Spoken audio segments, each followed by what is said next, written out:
Hello, muli nagbabalik sa Aficionado Bangong Milyones Raffle Promo.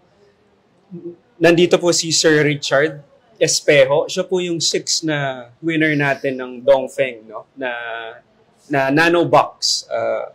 May pakiramdam po ba kayo kung sa pagka-panalo nyo?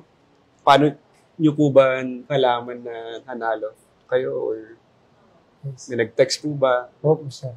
Una-una po, sir. Kala ko hindi totoo kasi daming scam po, di ba? Yes, maraming scam. Oh. That time din po, nag-basketball ako nun, sir eh. Tapos biglang may nag-text po na aficionado daw, kanya. Kung pwede daw ba tumawag. Oo. Tapos, maya-maya muna, replyan ko, yes po. Tapos, yun lang, wala na. Tapos, pag pauwi na po ko nun, biglang tumawag po si Ma'am Roda po. Si Ma'am Roda, tumawag. Po, sabi ko, si Tata po. Tapos, sabi niya na, i-search ko daw sana sa page niya. Sa Facebook, yes. Ganda yung pangalan ko. Kaya nga, sir, sinearch ko agad, sir. Andun nga, sir. Nandun. Pinanood ko yung mga videos ko. Legit nga pala. Ayun, nagpapatunay na hindi po ito scam, no? Na legitimate po itong raffle promo namin.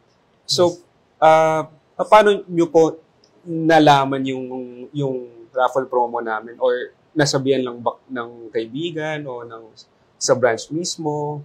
Loyalist po ba ng cent? Or may specific cent po ba kayo? Actually po, sir, hindi ko po, wala po talaga idea mga sa raffle, sir, ganyan.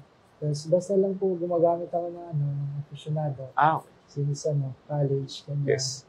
Tapos, maganda din kasi yung sir, napakabango. Tapos, ayun po, sir. Bali yung cashier doon, na nag-fill up lang doon, tapos may binayaran ko. Tapos, sa sobre. Naghulog sa box. Wala po idea okay. Na may pala sir. Wala kang Opo. Swerte mo. Pero nakailang fulog po kayo? O... Isa lang po. Wow, isa lang? Opo. Grabe.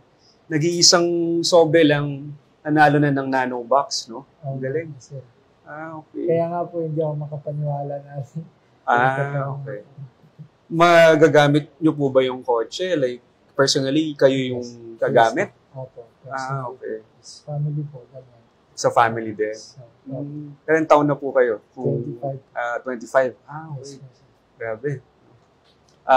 May mga dagdag pa po ba kayo ng mga o may loyal cent po ba kayo na binibili sa aficionado? Yes, sir. Aficionado lang po. Hindi, may cent. May specific ka na cent na paborito? Ay, yung yung F10 po. 10. Yugo Boss. Okay.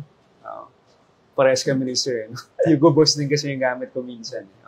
So, yun, congratulations po ulit. And sana, manalo ka pa ulit kung gusto mo pa ng sobre, sa final grand draw natin.